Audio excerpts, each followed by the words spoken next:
Well, good morning. A difficult subject to broach, but it's one that has been on my mind for quite a while, and I think it's important. So I'll have a go. The island of Lesbos. I discovered this when I visited Greece, 50 years ago, almost. And I learned then that there were two islands. One was Lesbos and the other was Mykonos. And they were associated with same-sex relationships. And obviously Lesbos is the primary one. And that's where sapphic relationships apparently flourish. Whether there's any truth in it, I think it did attract visitors of that persuasion, and perhaps it still does.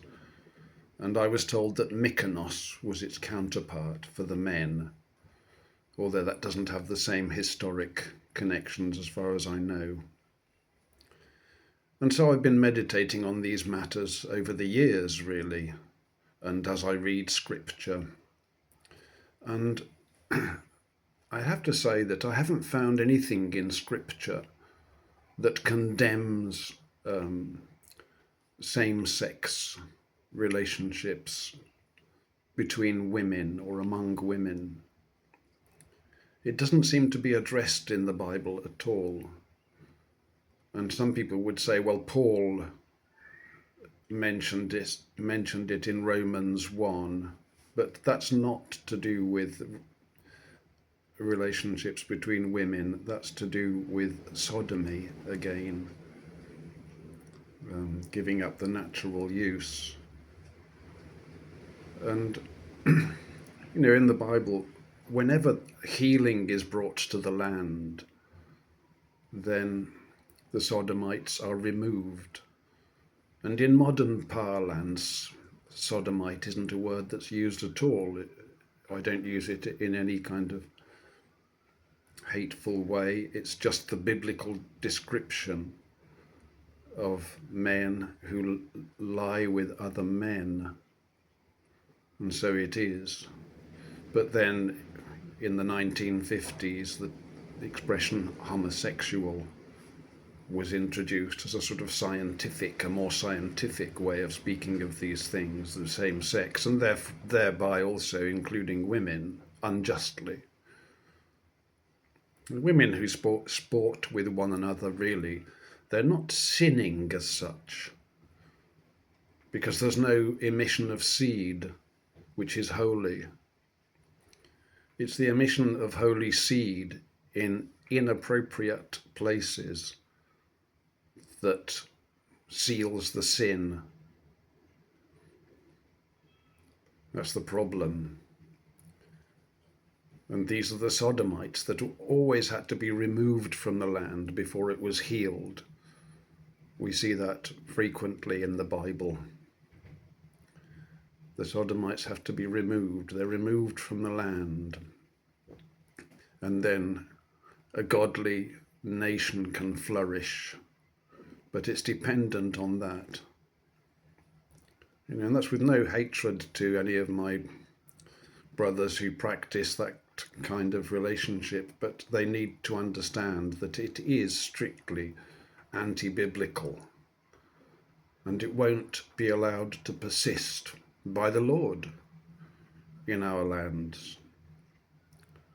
So that's just an undeniable truth. Perhaps that's why the Bible is hated, or one of the reasons it's hated. But you can't change scripture. Scripture cannot be broken.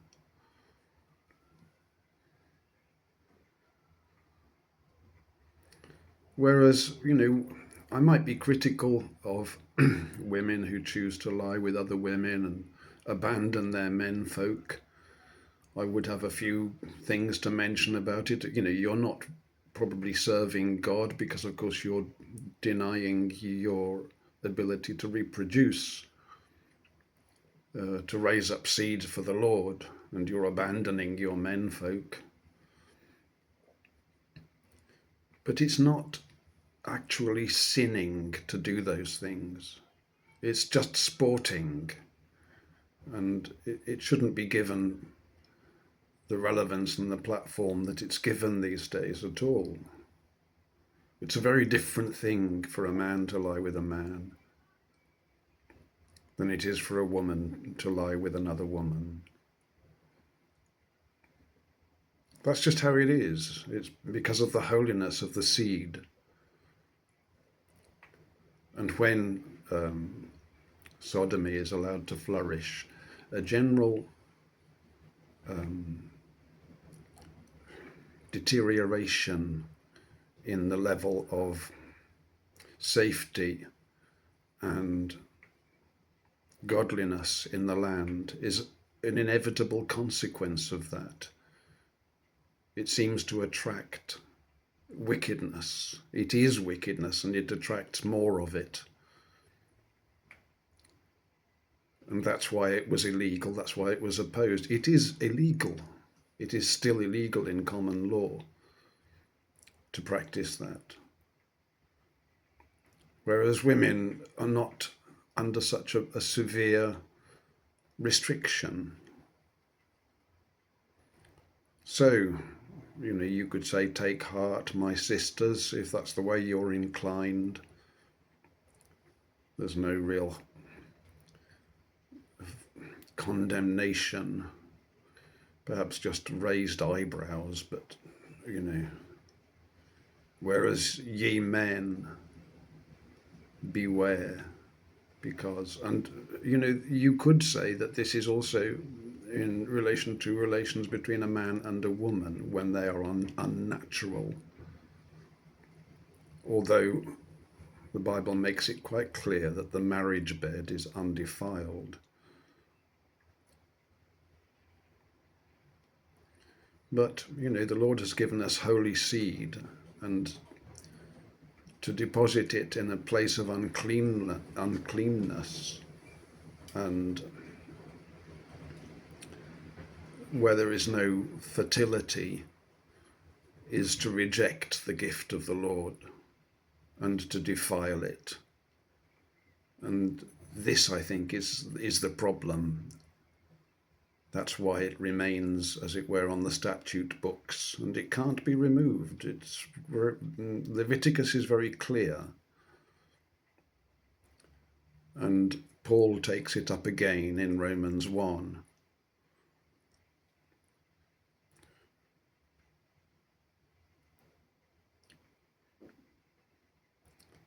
You can be cleansed and healed of this.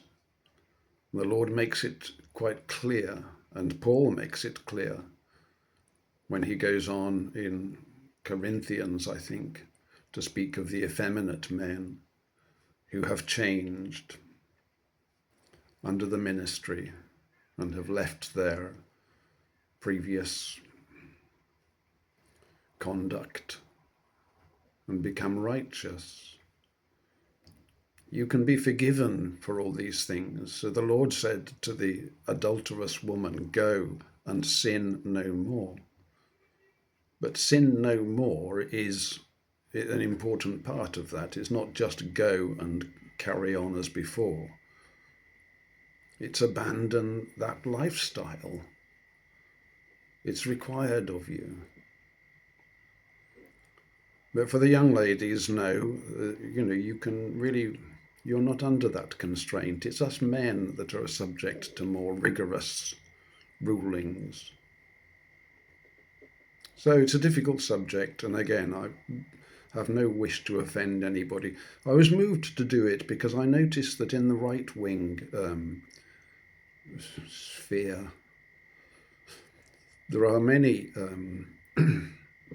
openly gay men who are participating and are really keen to distance themselves from the Islamic faith, which they see as far more hostile to their chosen lifestyle. Of course, we have these stories about men being thrown off buildings and Lord knows what. I don't support anything like that. I don't support any violence. I think this is in the Lord's hand. But they fail to understand, or they choose to ignore the fact that the punishment is just as severe if were we to apply Old Testament law. So in this matter, you could say that the Islamic people are more faithful than the Christian people, although those practices are very widespread in the Ishmaelite community and very little spoken of, never spoken of. They're underground, as they were in the church, I suppose, as they were among our people. When I was growing up, one didn't speak of certain things, but they certainly went on, and I experienced them as a child, when I was really exposed to the interests of just about any man that would care to take an interest. The British institutions were full of this kind of practice, the Boy Scouts and the church and all the rest of it. There was no care and suspicion as perhaps today there is more, because these things have been exposed to a measure.